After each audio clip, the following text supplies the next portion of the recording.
l'an dernier, j'ai pataugé tout simplement. Mais je voudrais faire 1000 pas avec toi cette année. Le Dieu de la Bible sera au rendez-vous. Le Dieu de Branham sera au rendez-vous. Le Dieu d'Amis, le Dieu de l'acheter sera au rendez-vous.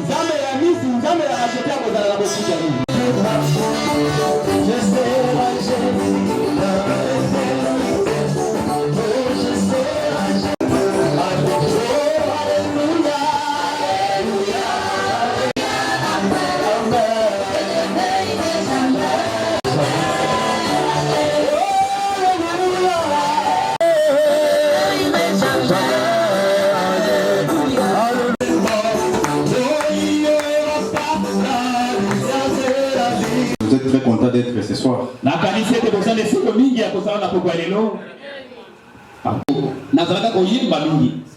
Maintenant, arrivé ici au Congo, bon, je n'avais plus de courage. Parce qu'il y avait beaucoup de chanteurs ici. Quand j'ai chanté, les gens ne disaient pas Amen. Ça m'a découragé. J'ai dit que pardon. Je préfère me taire. Mais il n'y a pas longtemps, mes déclarations, après avoir péché toute la nuit, je vais essayer de les filer comme c'est ta parole, Seigneur. Mon frère, ma soeur, tu peux avoir des problèmes. Tu peux aussi jeter les filets comme un pierre, comme c'est la parole de Dieu. Ce qu'il a dit, tout va changer. Il est consolateur, il est le libérateur. Tu peux jeter les filets comme un pierre avec et puis tu verras, Jésus-Christ est notre Dieu. Jésus-Christ est notre roi, il est le consolateur, il est le libérateur, il peut jeter le filet comme un bébé laveur. Et Jésus-Christ est... Pourquoi la petite Bethléem? Pourquoi j'ai choisi ça? Parce que j'ai remarqué que dans notre pays, les gens sont vraiment orgueilleux. Si tu n'as pas d'argent, tu ne seras pas considéré. Si ton église est petite, tu seras peut-être pas considéré vraiment. Ils oublient que Dieu n'est pas le Dieu de la majorité.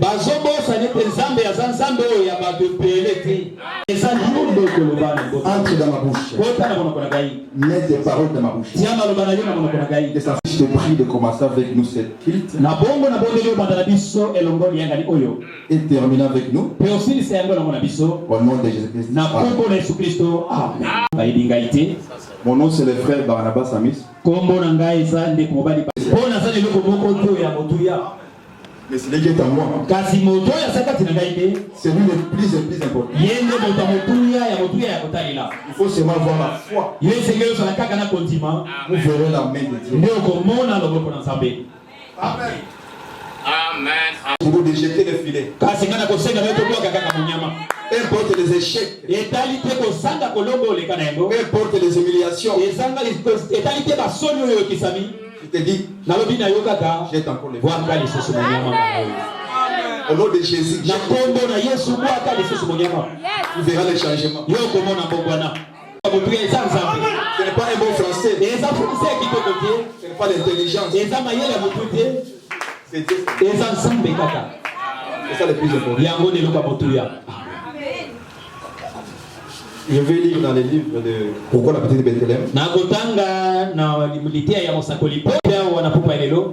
Je ne suis pas spécial. Il faut seulement croire. Il ne faut pas trop raisonner. Parce que les raisonnements C'est Satan, c'est comme Et ça, Satan, il faut seulement croire la parole. Et vous verrez les changements dans votre vie. Dieu te dit que tu es guéri. Mais le filtrage, il a...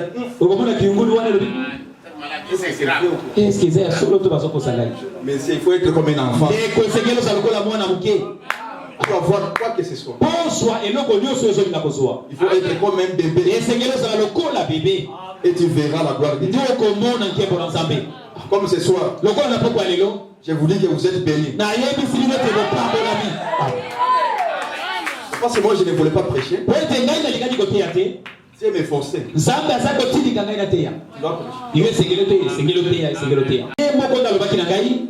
J'aime voir des témoignages dans cette église. Que les gens puissent trouver des travail. Que les gens puissent avoir des enfants. Que les gens puissent avoir la paix intérieure. Des bénédictions. Croyez seulement. L'ange du Seigneur est ici. Croyez seulement. Il est là. Il vous regarde. Utilisez seulement votre foi. Et vous verrez la gloire. C'est ça, c'est la foi. Croyez seulement. Beaucoup de gens très intelligents. Il y a beaucoup de gens importants. Pourquoi Dieu t'a choisi? Pourquoi Dieu t'a choisi pour croire ces messages? Ce n'est pas un hasard. Il sait pourquoi il t'a choisi dans ta famille. C'est pour cela que tu dois être différent. Comment expliquer toi qui as écrit le message? Mais tu es mendiant.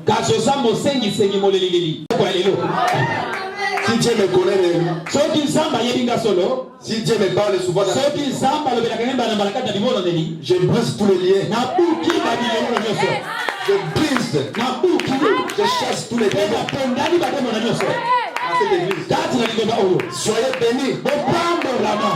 J'aime voir les changements dans cette église. J'aime voir la bénédiction.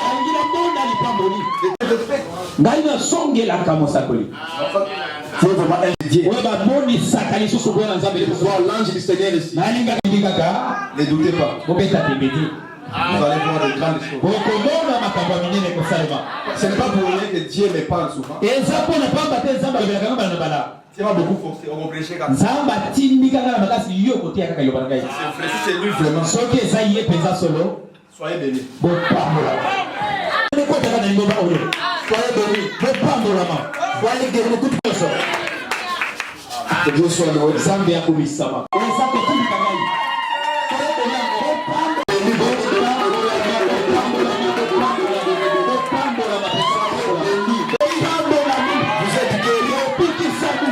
Le changement arrive.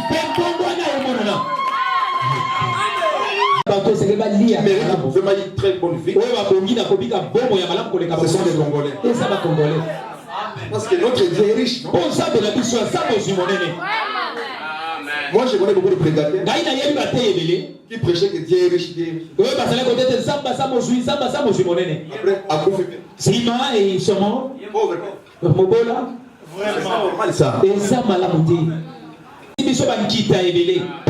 Ce sont les blancs, les autres qui en parlent. Moi je dis que c'est de l'injustice. C'est pour ça que moi je vous annonce d'abord une nouvelle. Vous allez profiter des richesses de ce pays. À 100%. Ce pays est libéré. Cette église est libérée. Amen. Ça veut dire quoi? Il ne sait même pas. Il est comme un perroquet. Il n'y a pas d'effet.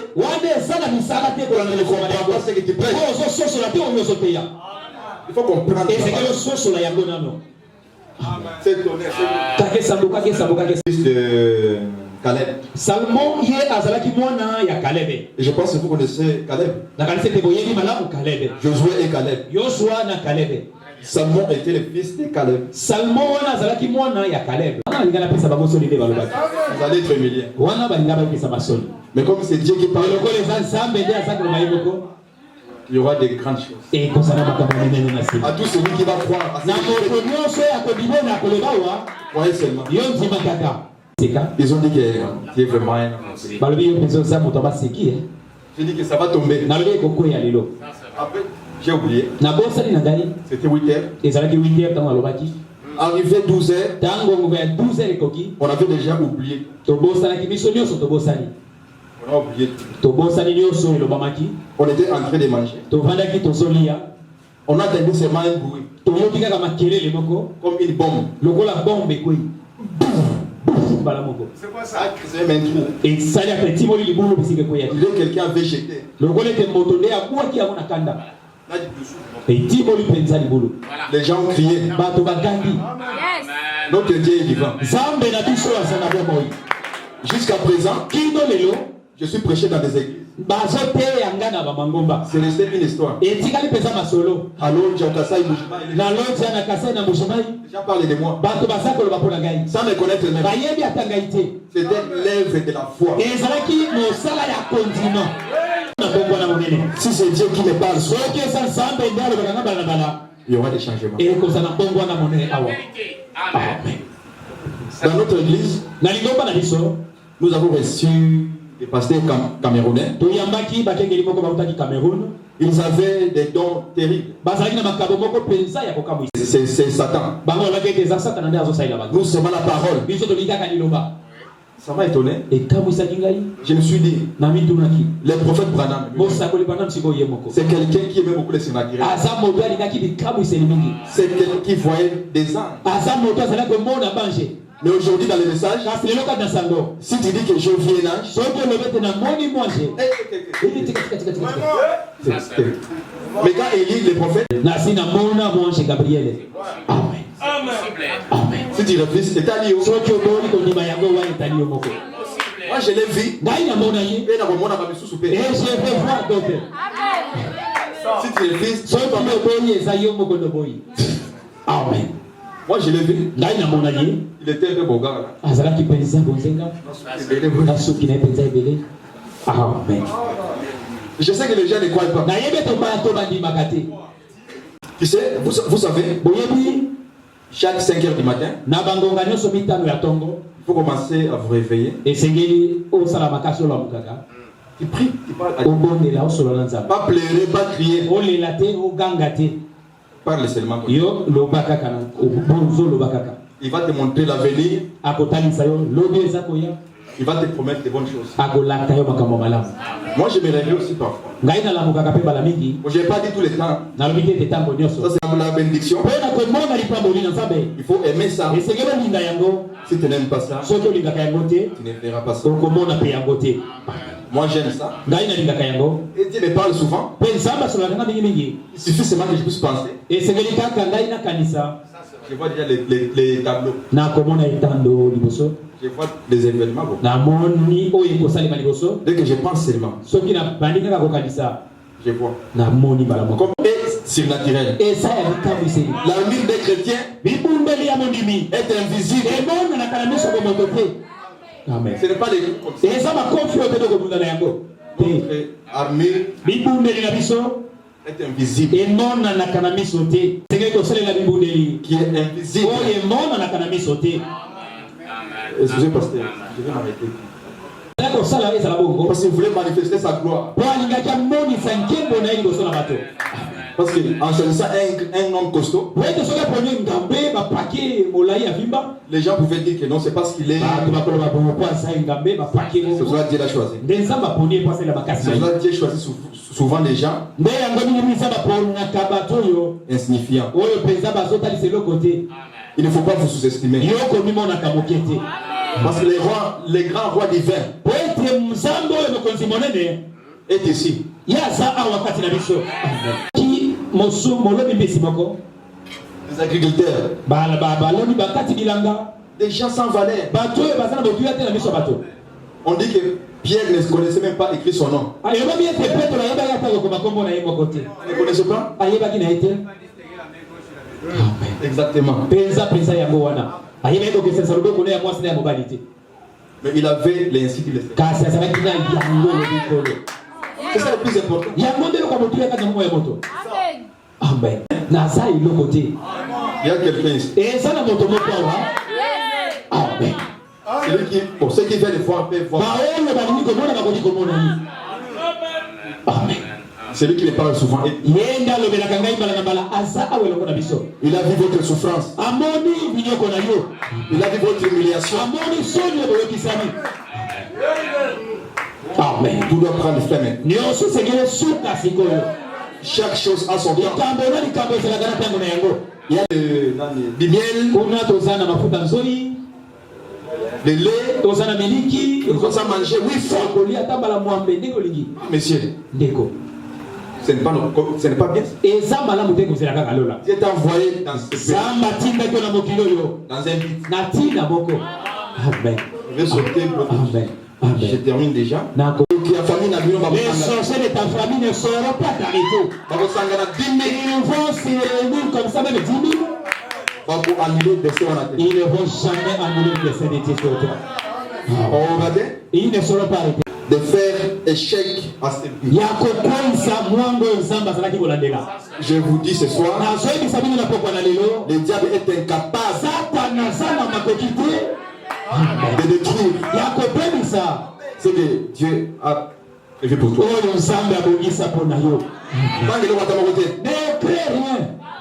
Je sais que vous traversez le moment difficile. Je sais que peut-être vous n'avez pas bien mangé.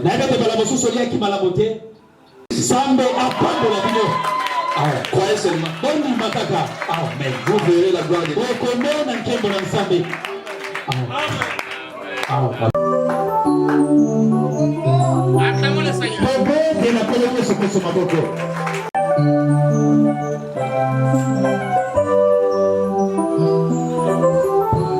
Acclamons le Seigneur. Amen. Et lion ne peut pas produire mon frère mouton. Ça ne se fait jamais comme ça. D'après la loi de la reproduction, un lion va produire un lionceau. Attelez-vous à la tâche. Vous tous les jeunes prédicateurs et tout, ne restez pas assis. Ne restez pas assis pour ne rien faire. Sortez, allez gagner une âme. Quelque chose. Allez, mettez-vous à l'œuvre. Ne t'arrête pas, jeune prédicateur. Là-bas, que Dieu te bénisse. Que je reste fidèle jusqu'à la fin. La paix du Seigneur. Moi, je la fouille. Vraiment la fouille. Je laisse la fouille. Acclamez le Seigneur. Tout le frère s'en va de Dieu. Fouille. La mission de Dieu. Dieu soit béni. Et maintenant, quand on appelle Abraham, merci beaucoup. Lorsqu'il dit ça,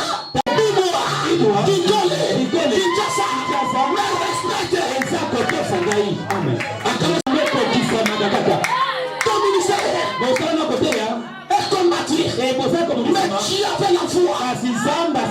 Il y a des combats. Mais ce combat-là